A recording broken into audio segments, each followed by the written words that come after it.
Saddam Hussein adalah presiden dari negara Irak yang pada waktu itu dituduh telah melakukan pelanggaran HAM yang tidak terbukti yang mengakibatkan Saddam Hussein dihukum gantung. Di sini kita akan mengenal sejarah Irak yang tadinya dipimpin oleh Saddam Hussein yang dikenal sebagai pemimpin yang bagus oleh rakyat Irak saat itu, akan tetapi digulingkan secara tragis oleh negara barat. Irak dengan nama resmi Republik Irak adalah sebuah negara Arab di wilayah Mesopotamia, Timur Tengah atau Asia Barat Daya yang meliputi sebagian terbesar daerah Mesopotamia serta ujung barat laut dari pegunungan Zagros dan bagian timur dari Gunung Suriah. Negara ini berbatasan dengan Kuwait dan Arab Saudi di selatan, Yordania di barat, Suriah di barat laut, Turki di utara, dan Iran di timur. Irak mempunyai bagian yang sangat sempit dari garis pantai di Qasr di Teluk Persia. Ada beberapa pendapat tentang asal-usul nama Irak, yang dimana satu di antaranya berasal dari kota Uruk dari masa kejayaan Sumer. Ada juga pendapat lainnya mengatakan bahwa Irak berasal dari bahasa Aram yang berarti tanah sepanjang tepian sungai. Dan pendapat lainnya juga mengatakan bahwa Irak adalah sebuah rujukan kepada akar pohon palma karena jumlahnya banyak sekali di negara itu.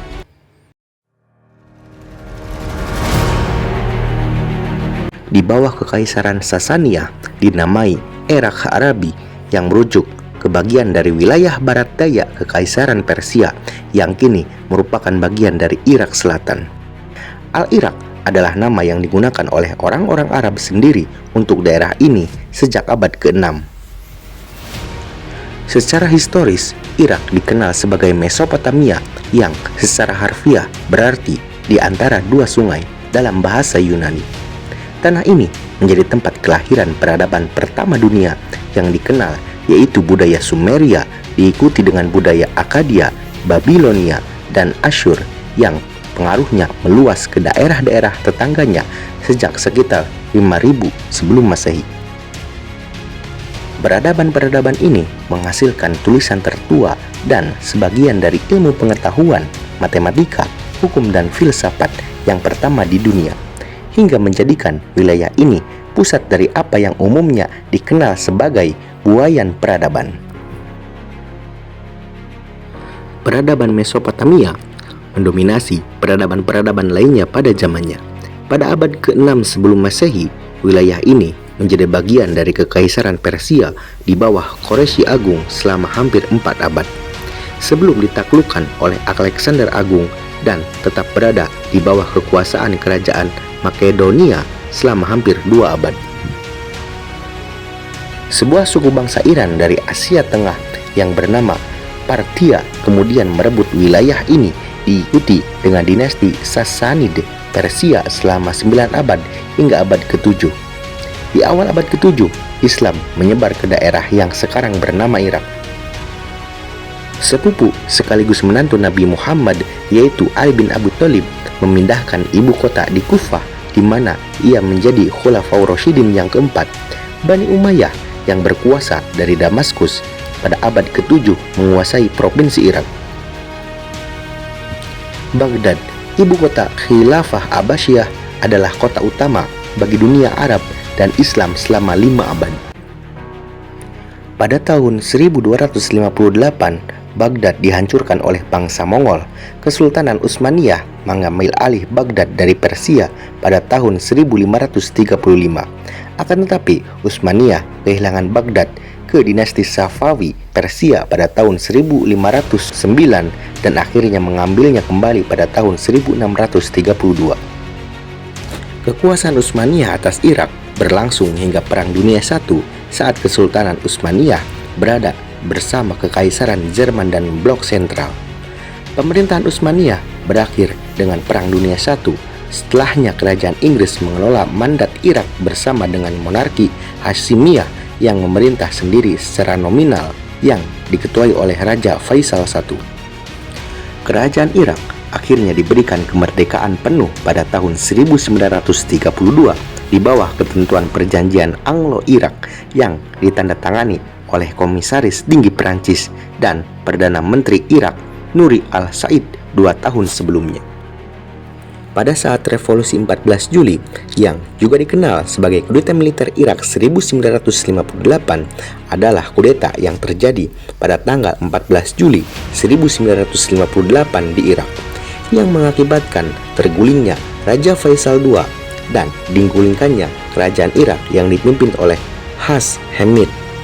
Republik Irak yang didirikan setelahnya mengakhiri Federasi Arab Hashemid antara Irak dan Yordania yang baru didirikan 6 bulan sebelumnya.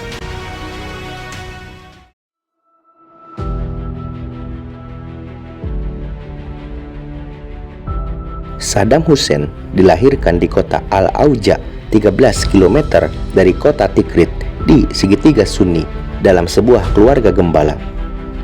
Ibunya yang bernama Suba Tulfah al-Musalat menamai anaknya yang baru lahir itu dengan nama Saddam, yang dalam bahasa Arab berarti dia yang menantang.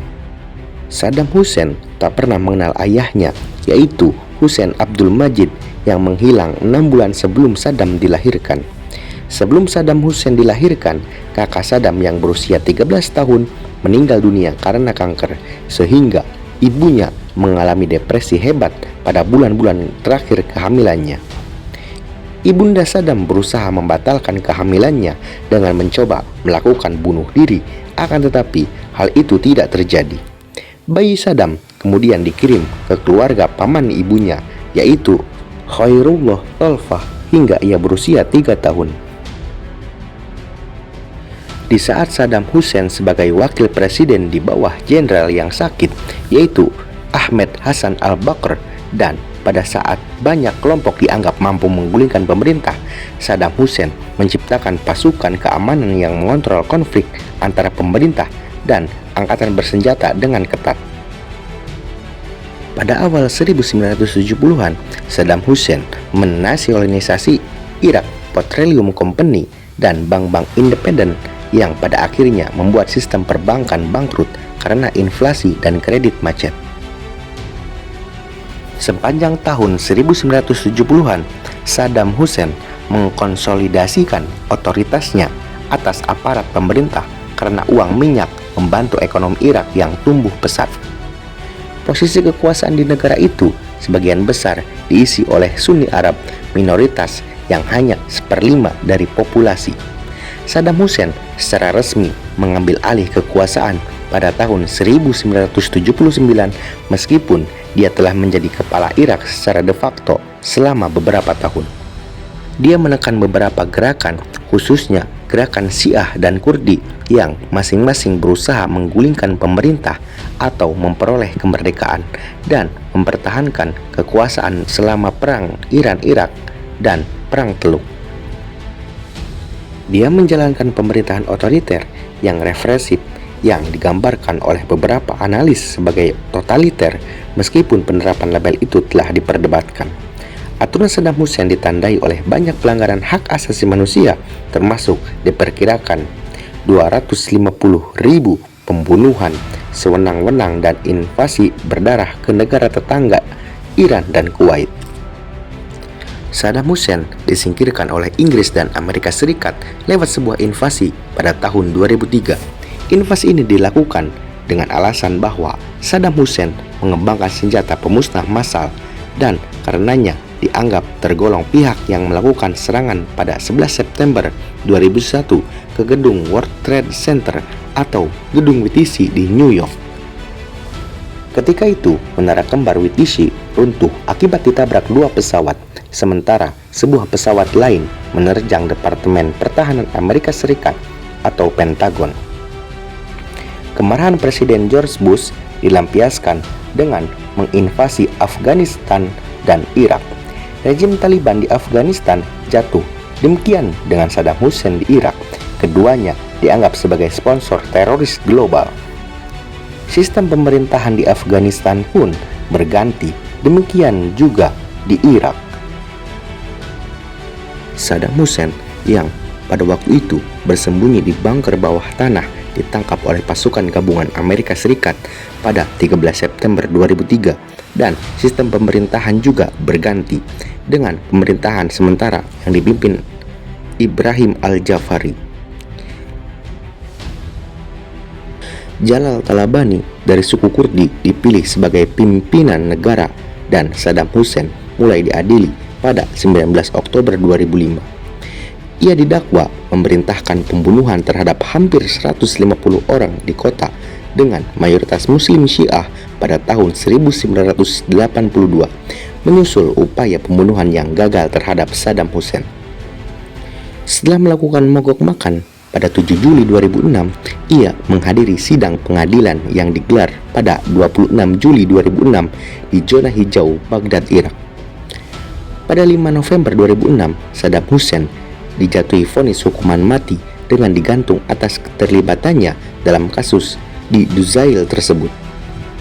Pada tanggal 30 Juni 2004, Saddam Hussein ditahan oleh pasukan Amerika Serikat di pangkalan Amerika Serikat Camp Grover bersama dengan 11 pemimpin senior Ba'ath lainnya yang diserahkan kepada pemerintah sementara Irak untuk diadili selama kejahatan terhadap kemanusiaan dan pelanggaran lainnya.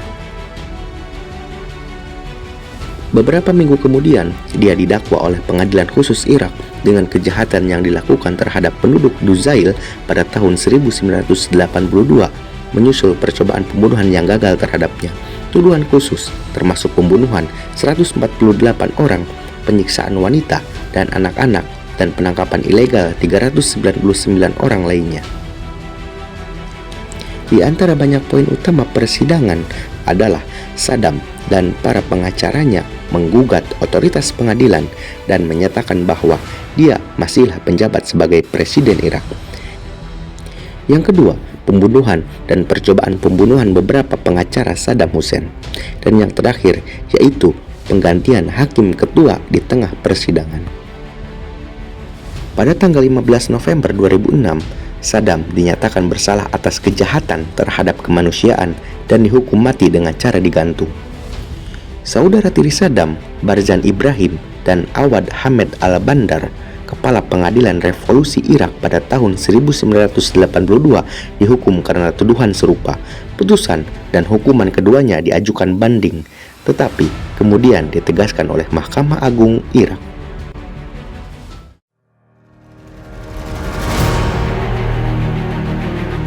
Di bawah kepemimpinan Saddam Hussein, Irak sempat menjadi salah satu negara Arab yang sangat maju dan makmur. Hasil minyak buminya yang sangat besar dimanfaatkan dengan baik, termasuk dalam membangun angkatan bersenjatanya. Tuduhan-tuduhan yang dilontarkan kepada Saddam Hussein di kemudian hari terbukti bahwa Irak tidak memiliki senjata pemusnah massal dan Saddam sama sekali tidak terlibat dalam serangan 11 September. Akan tetapi, Irak sudah terlanjur luluh lantah dan nyawa Saddam Hussein tidak mungkin dikembalikannya. Lebih dari itu, negara-negara Arab Teluk yang ikut perang, baik secara langsung maupun tidak, terlanjur terikat kesepakatan yang harus ditunaikannya. Sebagian besar kesepakatan yang dibuat tidak diketahui publik karena terkait biaya perang yang harus ditanggung negara-negara Arab. Menurut info yang layak dipercaya, beban itu ditempatkan sebagai hutang yang harus dibayar baik dalam bentuk minyak maupun bentuk lain yang harus dilunasi selama bertahun-tahun kemudian. Kerugian lebih besar selain yang berupa kerugian finansial adalah masalah hilangnya atau berkurangnya kedaulatan dan independensi sejumlah negara Arab akibat banyaknya pangkalan militer asing yang dibangun di negara mereka yang walaupun perang sudah usai, akan tetapi tamu-tamu yang hadir enggan untuk pulang dengan berbagai alasan. Yang paling gembira sekaligus menerima berkah semua kejadian ini tentu negara Zionis Israel. Tanpa mengeluarkan keringat, Irak yang ditakutinya hancur lebur. Selain itu, negara-negara Arab Teluk yang kaya dan maju secara ekonomi kini sudah hampir terkurung oleh tentara NATO yang dipimpin Amerika yang kini terlanjur bercokol di halaman depan rumah-rumah mereka dalam bentuk pangkalan militer dan kapal-kapal induknya. Sementara Irak pasca Saddam Hussein melahirkan pemerintahan yang didominasi oleh kekuatan politik berbasis komunitas Syiah.